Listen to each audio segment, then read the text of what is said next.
미셸랑 원스타 레스토랑을 디자인 총괄한 적이 있어요. 고급스러운 것은 텍스처에서 많이 느껴지는 것 같거든요. 이 벽지는 아르마니사에서 만들어내는 벽지예요. 오픈 주방은 완전히 블랙으로 해서 마치 하나의 무대처럼 만들었거든요.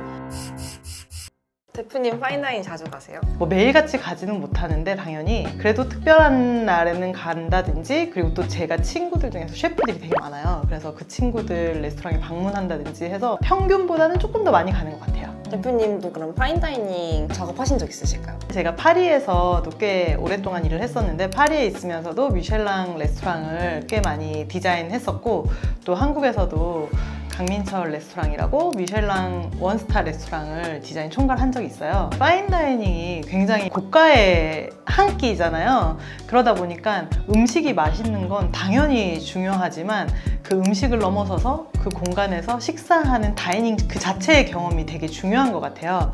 그러다 보면 당연히 그 공간도 고급스럽게 만들어낼 수밖에 없는데, 오늘 우리가 어떻게 하면 공간이 더 고급스러운지, 고급스러운 무드를 만들려면 어떻게 해야 되는지에 대해서 좀 더 얘기해 볼까 해요. 강민철 레스토랑 같은 경우는 그 공간이 지하예요. 고객이 입장할 때부터 지하로 들어가니까 그게 어떻게 보면 단점이긴 하지만, 저는 오히려 그거를 은밀하고 비밀스럽고 더 프라이빗한 느낌, 그 무드 속으로 들어가는 느낌을 컨셉으로 잡았어요. 그래서 마치 어떤 와이너리 속에 있는 내밀한 공간에 살롱이 하나 있다라는 걸 상상하면서 그 공간의 컨셉을 잡았어요. 봤을 때 약간 한국 레스토랑 같지 않고 유럽 느낌이 많이 나더라고요. 강민철 레스토랑은 프렌치 파인다이닝 레스토랑이거든요. 좀 더 이국적인 프렌치의 감성을 녹여내려고 제가 좀 노력을 많이 했어요. 보니까 플레이팅 엄청 화려한 요리들이 많이 나오더라고요. 저희가 디자인 컨셉 잡을 때 이 셰프님께서 어떤 스타일의 요리를 전개하실지, 그리고 어떤 플레이팅을 할지에 대해서도 많이 리서치를 하고 공간 디자인을 잡아나가요. 강민철 레스토랑 같은 경우는 플레이팅을 굉장히 화려하게 전개할 예정이었었거든요. 그러다 보니 공간까지도 너무 화려해져 버리면 음식에 온전히 집중되지 않을 수도 있을 것 같아서 공간은 톤을 굉장히 절제해서 사용했었어요. 강민철 레스토랑이 생각보다 공간이 굉장히 작아요. 오픈 주방에 테이블은 3개밖에 없는 그런 구조고, 층고도 굉장히 낮았어요. 그래서 저는 이 작은 공간을 좁다, 협소하다 이렇게 느끼면은 사실 파인다이닝의 격에 맞지가 않잖아요. 그래서 천장과 벽체에 아치를 사용해서 더 내밀한 느낌을 강조했었어요. 천장의 조명도 층고 낮은 것을 좀 보완하기 위해서 간접등을 많이 사용했습니다.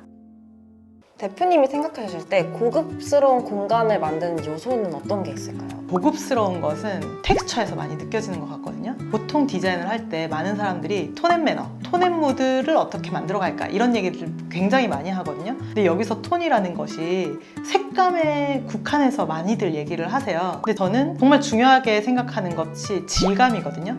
왜 우리가 옷 살 때도 똑같은 니트를 산다고 가정해보면 울 니트가 있고 캐시미어 니트가 있는데, 캐시미어가 훨씬 더 고급스러운 소재잖아요. 똑같은 니트지만 캐시미어 니트는 그 질감으로 인해서 훨씬 더 고급스러운 느낌을 주는 거죠. 이걸 인테리어에 접목을 시켜보면 똑같은 베이지 톤이라도 다양한 텍스처들을 중첩시키면 그 밀도가 올라가서 훨씬 더 고급스럽게 느껴지는 것 같아요. 그러면 강민철 레스토랑은 그런 텍스처를 어떻게 주셨는지 궁금하거든요. 제가 아까 전에 플레이팅이 화려하니까 톤은 굉장히 절제해서 사용했다고 했잖아요. 딥 베이지를 베이스로 해서 벽면에서 보시다시피 흙에서 느껴지는 베이지 톤의 질감에서 물결 흐르듯이 아름다운 이 벽지가 주는 베이지색 색감까지 광택이 있냐 없냐 뭐 이런 여러 가지 요소들을 텍스처만 달리해서 사용함으로써 그 고급스러움을 끌어올렸어요. 벽지가 되게 특이하던데 네. 그런 것도 기성품 벽지인가요? 정말 다들 궁금해 하시는데, 사실 이 벽지는 아르마니사에서 만들어내는 벽지예요. 이태리에 그 섬유를 개발하는 장인들이 있거든요. 그분들이 만들어내는 패턴, 텍스타일을 벽지에 도입해서 사용하긴 해요. 제가 사실 마감재 하나 고르려고 정말 많이 서칭을 하거든요. 근데 딱 이 벽지 보자마자 너무 제가 반해가지고 이 벽지 꼭 써야겠다 해가지고 이 벽지로 강민철 레스토랑을 만들었는데, 아르마니 본사에서도 본인들의 벽지를 이렇게 공간을 연출한 사례가 강민철 레스토랑이 가장 베스트인 것 같다. 이 공간 사진을 좀 공유해 줄 수 있냐라고 해서 기꺼이 저도 좀 기분 좋게 사진 제공해드린 적 있어요.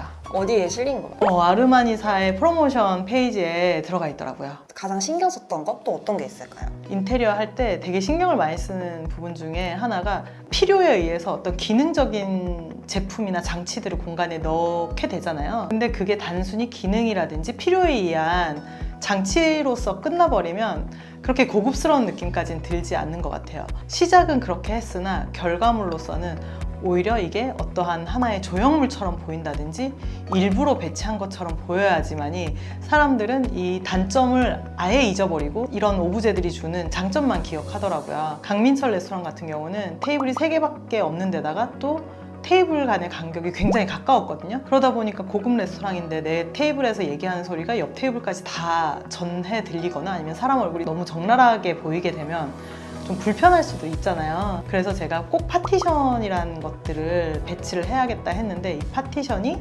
가림막, 공간 구획 이런 개념으로만 쓰여버리면 단점만 사람들한테 인식이 될까봐 오히려 어떤 하나의 작품인가? 조형물인가? 하는 형태로 디자인을 해서 배치를 했고 질감도 오히려 약간 미러링 할 수 있는 그런 질감, 빨간색, 노란색 이런 식으로 컬러풀하게 쓰면서 사람들이 이건 뭐지? 하면서 인증샷도 찍고 또 오브제처럼도 느낄 수 있게끔 공간을 구성했어요. 그 외에 또 신경 썼던 부분은 음식의 맛도 중요하지만 그 공간 안에서 할 수 있는 모든 경험이 굉장히 다채롭고 이국적으로 표현이 됐으면 좋겠어서 주방과 홀의 색감을 완전히 대비감을 줘서 구성을 했어요. 홀은 은은한 베이지 톤이 전체를 감싼다면 오픈 주방은 완전히 블랙으로 해서 마치 하나의 무대처럼 만들었거든요. 셰프님들이 하얀 옷 입으시잖아요. 그래서 주방을 블랙으로 해서 하얀 셰프복을 입은 셰프님들이 마치 궁계 일학처럼 일사불란하게 움직이는 그 모습을 오히려 하나의 경험으로 드리려고 좀 신경을 썼던 부분이에요. 오늘은 강민철 레스토랑의 공간 이야기를 했는데요. 제가 이번에 파리 최고의 핫플인 슈발블랑 안에 있는 파인다이닝 레스토랑을 하나 갔다 왔거든요. 다음번에 파리에서 경험한 파인다이닝 레스토랑 이야기도 한번 해보면 좋을 것 같아요. 그럼 넥시 본주후네!